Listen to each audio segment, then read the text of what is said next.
most likely development teams are going to have to go to either a security group within their organization or an outside agency to get help with that.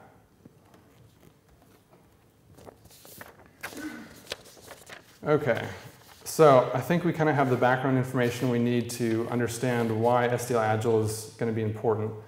The main thing that Microsoft was trying to address with SDL-Agile was the problem of not being able to fit all the security activities within a single iteration. Their solution was to basically reorganize security activities into requirements and allow the completion of them to span multiple sprints. And as we'll see, we have usually about 6 months in which every single requirement will have to be eventually completed.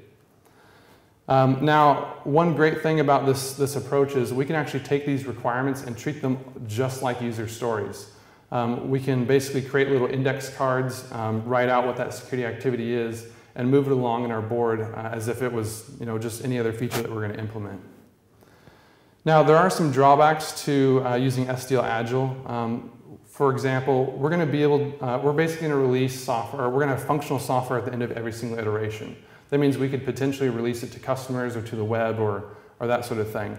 And if we do that before the 6 months period is up, that means we could release software without it going completely through the SDL. Now, Microsoft actually calls out this fact in their SDL document, and basically their reasoning is we have to have a trade-off between security, feature development, and the speed of release. So basically we're going to have to make a compromise in Agile development in order to kind of stay true to the ideas. Now, one additional thing to consider is since we're going to use these SDL-Agile requirements as user stories, we can actually talk to the customer about which of these are important to them. So if we have some sort of activity that we think is really important, we can bring it to the customer and say, we think this activity is going to take X amount of time, it's really important. Can we prioritize this security activity above this other feature that you don't care as much about? So it really improves the communication between the development team and the customer and allows them to make decisions about security. The SDL-Agile requirements are broken up into 3 categories. They're listed on this slide, but I'm going to go to them in detail. The 3 categories are every sprint, bucket, and one-time requirements. And why don't we go ahead and dig into that? So the every sprint requirements are basically mandatory items that we're going to do every single time we write software. So every single iteration, there's certain things we're going to do. Some examples of some of those things we're going to actually follow secure coding standards. So this isn't something that should take extra time within a development team. We should simply know what those security standards are, be trained against the security standards, and the team should have experience writing correctly parameterized SQL queries or using the Microsoft Web Protection Library to prevent cross-site scripting, that sort of thing. We'll do other things like identify some sort of privacy or security advisor to help us along either completing security activities or understanding which security activities are important to us. And we'll actually do things like update the threat model for each user story. One note on this one, that doesn't mean we're going to create a threat model from scratch or anything like that every single sprint, and it also doesn't mean we're going to create an in-depth threat model. Basically, one of our other requirements will be to take care of those activities, and we're going to just update the threat model for a particular user story. Bucket requirements are kind of like just a miscellaneous set of other requirements that don't fit anywhere else. We actually have the opportunity to, as the development team, to choose which ones are important and when we'd like to do them. We do have a 6-month period where we have to get every single one of them done. But we can choose to do pen testing 5 months down the road versus 1 month down the road, that sort of thing. Now, each of the bucket requirements are categorized into 3 different tasks. There's security verification tasks, which really focus on things like running fuzzing tools or doing pen testing or doing code review, that sort of thing. We have design review tasks, which are things like looking at the application, how it works, what type of data it has in it, whether we have any kind of privacy concerns, and also the activity of creating an in-depth threat model is one of the items in the design review tasks. For response planning tasks, we'll do things like determining what's an acceptable level of risk in the application, so defining a security/privacy bug bar. And we'll do things like creating an operational security guide or deployment guide. So when we do release it within a data center to the customers, we'll give them guidance about how to do that securely. The requirements as far as what types of, or how many bucket requirements we need to choose each sprint is we will choose at least one task from each of these categories, so one security, one design, and one response planning task. We can choose more than that, but we need at least one of those at the minimum. For one-time requirements, these are things that usually just means it doesn't make sense to repeat. There are things like creating a bug tracking system. Obviously, once you have a bug tracking system up and running, you don't really need to do it again. And then another item on here is creating a baseline threat model. So kind of a starting point for that bucket task of creating an in-depth threat model. A lot of times, let's see. Okay, that's fine on this slide. You do have to complete all the one-time tasks within 6 months. There's other specific guidelines as far as deadlines for each activity. We're actually going to get to that in 2 more slides, so I'll kind of talk about that more then. In the SDL guidance documentation, there's actually some appendices where it talks about what the different security activities are for one-time, every sprint, and bucket requirements.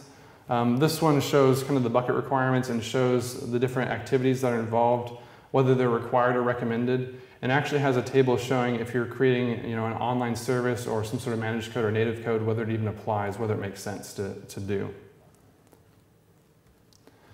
This is the one-time requirements, and I mentioned that there's specific deadlines for these activities. In the center column, there's things like creating a bug tracking system. It has a maximum deadline of 3 months. While creating a security response plan might be 6 months down the road that you have to complete. Okay, final security review. So both the SDL Classic, or the Classic SDL, and the SDL-Agile have this concept of a final security review.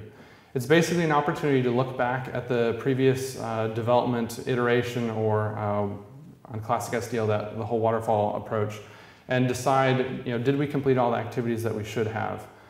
In a waterfall approach, the Classic SDL, this is a process that can take quite a bit of time. In the SDL documentation, I believe it says it could take anywhere from a couple days to a couple months. And that's definitely not something that'll work for SDL-Agile. What they ended up doing for the final security review is making a simple checklist.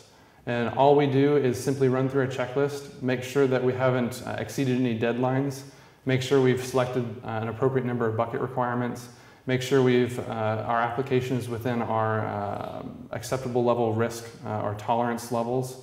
And it's actually a really quick process. It takes very little time. Okay, so this is my fun animation that I'm going to show you in a second. Basically, I wanted to kind of mock up what a board might look like for a sprint when we're treating SDL-Agile requirements as user stories. So we have our typical backlog up on the top left, and these are just our features that we're going to implement in the application at some point. Then we have our one-time and bucket requirements on the bottom left, and we basically have index cards just like our user stories. And really, you can treat them all the same. Just stick them on the board that you're using as your central documentation. Go ahead and plan out your first 3 sprints, for example. And add your bucket requirements, add your one-time requirements, and just move them along with every single other requirement. So it's really in line with what teams are already doing, and that should make it a lot easier to adopt SDL-Agile requirements and track them to completion, that sort of thing. Okay, 10 minutes. As far as making SDL-Agile more manageable, there's a lot of things that we can really do to kind of reduce the effort that team members need to do to complete those requirements. So in Agile software environments, we really have to focus on creating features, getting user stories completed. We can't spend a lot of time, a lot of manual processes getting security activities completed. So one really big thing that we're going to do is we're going to use as much tools and automation as possible to help us along. Now, before we can actually use these tools and automation, we really have to understand our goals and understand how to use some of these tools and understand secure coding standards, that sort of thing. So things like documented secure coding standards, cryptography standards, information about how to handle certain types of data is going to be absolutely important. And then we'll do security training against those standards and security training to help developers understand how to complete different activities or tasks. In addition, a lot of Agile teams use continuous integration servers to basically, in some cases, make sure that a user feature or user story, when it's completed, it can be verified that it works in the target environment and it can be quote-unquote done. Continuous integration environments, in case anyone's not familiar, is basically an environment where the machine constantly pulls code from the SVN repository or CVS repository and goes ahead and builds it, runs unit tests, runs maybe functional tests nightly or weekly or something like that, and then deploys the software actually out to a server to make sure that it runs and everything. Now, since we're already doing all this automated, kind of automated unit tests and functional tests and that sort of thing, we can actually loop in a lot of tools with this process too. So we can loop in things like cat.net, which is a code analysis tool for cross-site scripting and SQL injection. We can loop in commercial source code review tools. We can schedule penetration testing activities, maybe nightly or weekly, that sort of thing. And basically kick out a report after we're done. Now, what we would do is we'd take this report and basically if it finds any issues, maybe we'll say if it finds any high-risk issues, it reports back to the team that the software doesn't build, which is kind of the developers signaled to stop what they're doing and then fix the code that they're working on.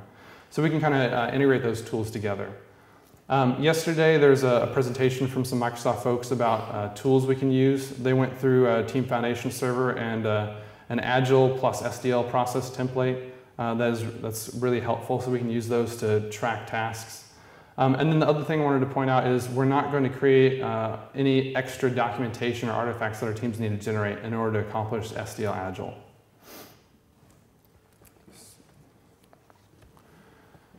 Okay, so I mentioned that tools are a great way to reduce that effort, and I have 5 minutes left.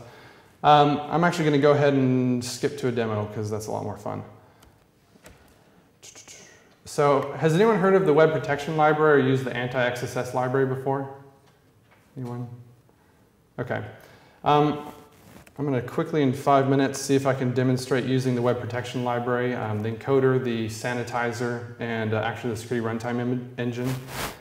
Basically, these are libraries that we can use to prevent cross-site scripting attacks and basically kind of reduce that effort as far as either writing our own code to properly handle those situations or anything like that. So what I actually have here is just a real simple web page with the label. We have, come on, there we go. All we're doing is we're taking a query string parameter called payload and just loading it right into the label. I do have event validation turned off so that I can demonstrate this. But basically we created a situation where we have a cross-site scripting vulnerability in our application. So first I'm going to kind of demonstrate just a simple alert box coming up from a query parameter. And then I'll show you how we can use the Web Protection Library to prevent cross-site scripting. So if this were real, we wouldn't just do an alert box. We would do something more evil, steal your credentials, something like that. But this just kind of demonstrates that we have this content in red up here and we have an alert box coming up. Now with the Web Protection Library, we have an encoder function right here that has a number of ways that we can encode and handle data. So we can do things like HTML encode, JavaScript encode, I believe there's a CSS encode, and a variety of other things based on the situation that we're redisplaying that untrusted user data. Now in this case, all we have to do is take our request parameter, run it through the HTML encode method of the encoder class, and load it into the label control. And we will see that, let me refresh this. We'll see that it doesn't execute that alert box or come up with that red heading, that sort of thing. And if we go ahead and look at the source, we have all these correctly encoded HTML entities and that sort of thing to prevent it from executing. Now another feature we have is the sanitizer. This is a library we can use to safely accept some HTML. I kind of saved that with a caveat that it might not be completely safe. It seems to be, but you never know. So in this case, we're going to go ahead and run this, and we want that red heading to show up, but we don't want the alert box.